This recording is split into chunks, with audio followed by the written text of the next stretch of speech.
Hello, my name is Vivian Jefferson, and I will be talking about Daisy Faye/Buchanan in the Great Gatsby musical. This analyzation will show how Daisy's actions and beliefs lead or connect to her final number, Beautiful Little Fool. Daisy's first song is called Absolute Rose. In this song, she attempts to play matchmaker for Jordan and Nick. This not only proves that she is a hopeless romantic, it also showcases how trapped she feels by her relationship with Tom. She sings about how she has been there, done that, and becoming more cynical by the day. And we first see a bit of her dissatisfaction displayed. After the song is over, Jordan even tells Nick, "Marrying me off is Daisy's favorite pastime." She is focusing on her friends' relationships to try and distract from her own. From the beginning, we also see that she values luxury, style, and keeping up appearances. When baby Pammy starts crying in Daisy's arms and Jordan suggests that her lacy clothes might be bothering her, she simply says, "This is how babies dress," and walks away. In Daisy's second song, For Better or Worse, she questions whether she made the right decision by marrying Tom after learning that her old lover Gatsby survived the war and resides just across the bay. She appreciates that Tom is able to provide a lavish lifestyle for Pam and herself, but she also yearns for that amazing chemistry she had with Gatsby 5 years prior. In the song, she says it herself. "And so I built a home beyond my childhood dreams.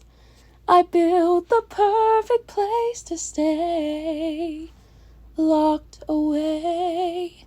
And, for better or worse, my vows have been made.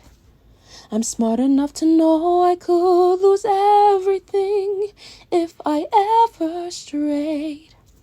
And all the while my husband has his fun, but the roles are not reversed."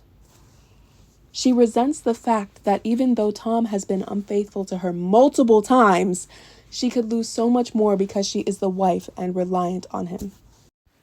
Throwing caution to the wind, Daisy ends up meeting with Gatsby anyway for tea.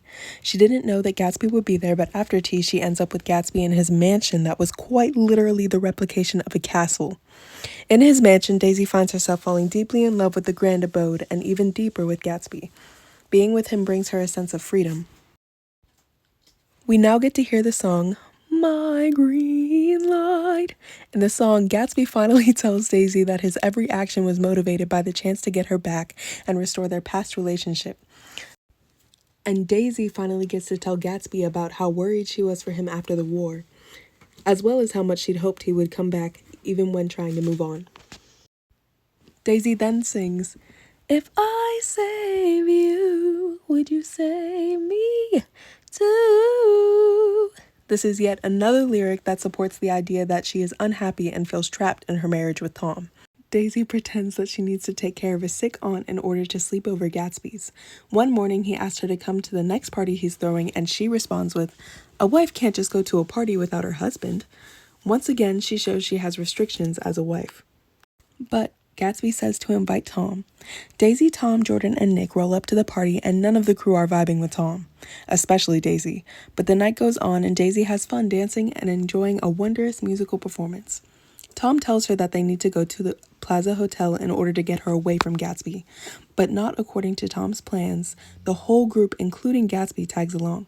Gatsby takes Daisy, and Tom takes Jordan and Nick. Daisy and Gatsby end up getting some alone time in the car, and she proposes that they run away together in the song Go. Daisy doesn't want to tell Tom that she wants to leave, but Gatsby will say it right to his face and then drive Daisy away.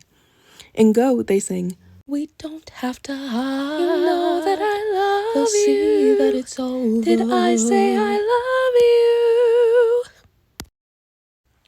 In this portion of the song, you can perfectly see how Daisy is not accepting the idea of talking to Tom before leaving. We have arrived at the song Made to Last. This is the most stressed I have seen Daisy in this musical because Tom and Gatsby are both fighting about what they think she wants and throwing each other under the bus a strenuous amount of volume. Gatsby is going back and forth fighting with Tom and telling Daisy that she only loves him, which is causing her to get overwhelmed and start crying. In the scene, Tom starts yelling at Daisy, "You're going to give up your child, live in sin. What would your father think?" This makes Daisy ill. She feels all the judgment from herself, Tom, and her father pile down on her. Reserving judgments isn't a matter of infinite hope. She couldn't take the guilt. Only 2 murders later, Daisy is all packed up and ready to escape to Honolulu with Tom when Nick comes in and confronts her about not answering his calls or attending Gatsby's funeral. That is when she sings, "Beautiful Little Fool." In Beautiful Little Fool, she gives us another reason to hate Tom. My baby was maybe an hour old, and Tom was God knows where. Looks back on how scared she was to have a girl. It's a girl, the nurse said, and I broke. And prays that Pam won't go through the same thing she did. I prayed that my beautiful child would be the fool that I could never be. Especially with Gatsby, Daisy has experienced the standards of what is right and wrong. Everything would have been fine if you just obeyed and left Gatsby alone. She knows the rules and wishes that Pam will never have to go through what she did. After feeling that rush of freedom and excitement, it got ripped away from her.